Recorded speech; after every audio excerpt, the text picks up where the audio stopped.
Hey, Coach, thanks for being here. What can you tell us about the guys you just signed? We all saw Tanuk have a huge year last year after not even being here in the summer. Who can help from that freshman class next year and be an early impact guy? Well, all of them are working hard. I'm excited about all of them.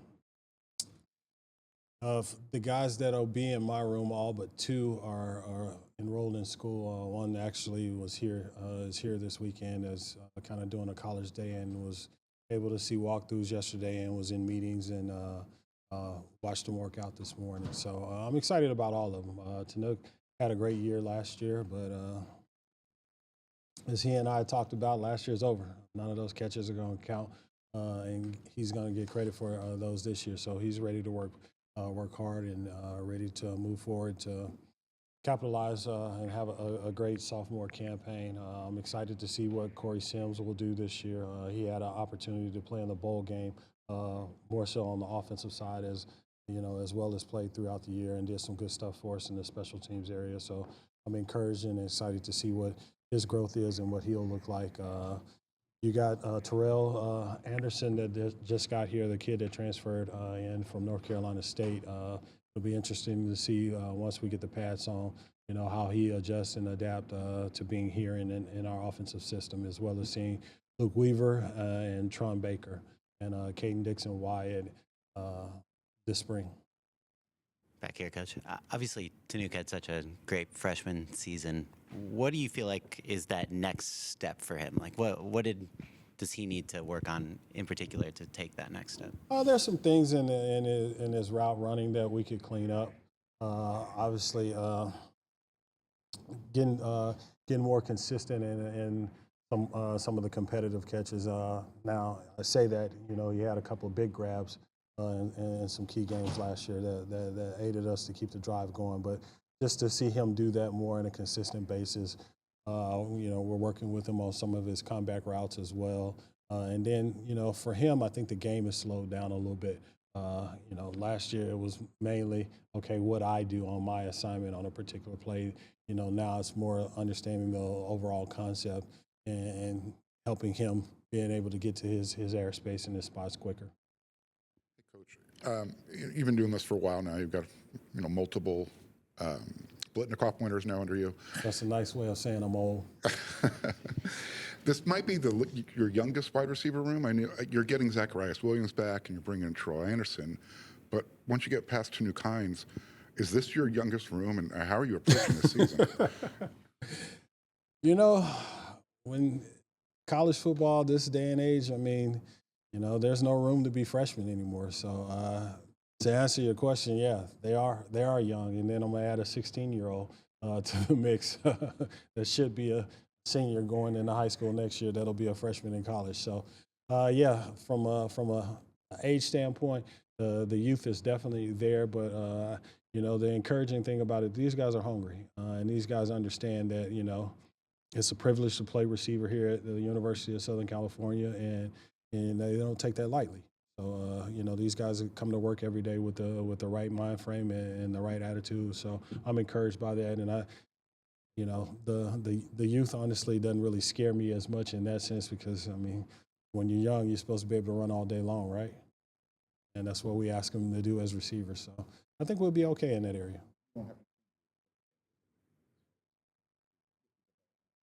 No, the mistakes are going to happen, but we have those happen to the older guys as well. So I think as they learn it, and as they're coming in, every day is somewhat new and different for them. I think that creates a higher attention span when they get in the building. So I try to utilize that to minimize some of their mistakes. Coach, back here. You're talking about just the youth of the room, kind of with the explosion of 7-on-7 camps and the more training that these kids have. Do you just feel like they're more equipped to play as freshmen, that they're a little bit more polished coming in now versus maybe 5-10 years ago? That's a kind of a yes and no question because 7-on-7, in my opinion, is a little bit different than actually getting out playing 11-on-11. There's some things and there's some habits in the 7-on-7 world that sometimes are not realistic to 11-on-11 football. I do like the benefits of it is that, they are out exercising, running routes, and working some of their skill set. Do I think it aids them? I think it aids their body a little bit because, there's no stagnant time. They're coming in a little bit better shape and with a higher sense of endurance and able to run a little bit more.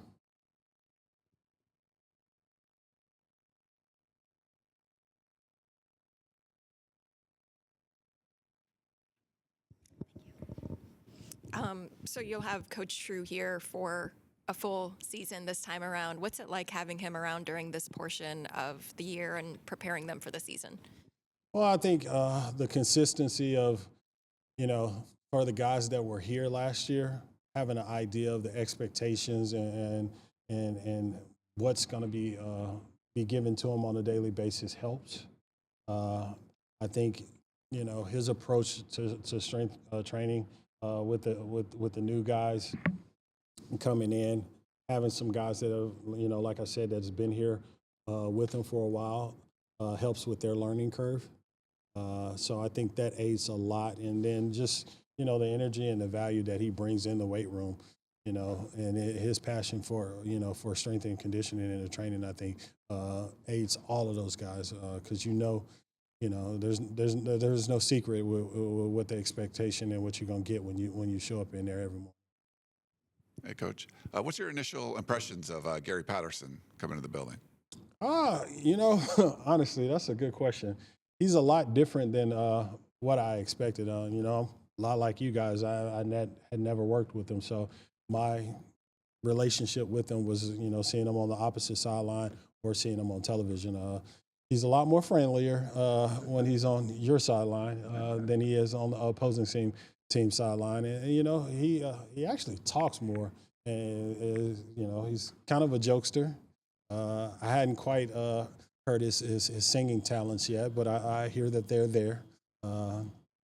He does talk really loud. We can hear him on the other side of the meeting room from time to time. But no, it's been fun. With the new additions of all of those guys, it's been fun to get the chance to get to know each other. It's hard to argue with anybody when you come to work and everybody has the same mind frame, which is to be successful, to bring a championship back to this university, and you work for one of the greatest guys in college football. So to do everything we can to make him right is always a pleasure. And Coach Patterson and all of the guys that we brought in, come with that same mindset and philosophy. Hey, Coach. Last year, obviously, you had the Biletnikoff winner and Mackay, and then also Jacoby. How did they kind of, having two really strong receivers that are going to go on to great things, I'm sure, rub off on some of the younger guys? And is Tanuk, you think, going to kind of assume more of a leadership role now, kind of in his sophomore season? I would hope that. Well, let me answer your first question. I think for the guys that was in the building and in the room last year, it gave them a sense of reality because they go to the same workouts with those guys. They do the same runs with those guys, and they see those guys, day in and day out on the practice field. You get a bird's eye view of what it takes to achieve some of those accomplishments that those guys have had. So, I mean, they were there and got a chance to dive in and see their work ethic. So that was for a coach, that's always a pleasure when you see your players leading. And those guys got an opportunity to see that, both Corey and Tano, as well as Romello Ison as well, got a chance to see that firsthand. So moving forward, going through some of the off-season stuff that we've done thus far as the walkthroughs, you can see where, Mackay's details on nuances on plays, those guys are asking some of the same questions that he was asked when he was here, focusing on the ball and some of the ball drills that we do with the jug machines and things like that you saw Jacoby, constantly working at. You see those guys doing some of those same things there. So, I mean, I think it's a great opportunity, or it's a great thing to have players here that have gotten some accolades and those guys see that and see what they did and just, apply it and do it to the best of their ability and do it more. Hi again. Haley Sawyer, Orange County Register. I don't know if I said that before. I'm kind of Hi, curious Haley. about. Hi.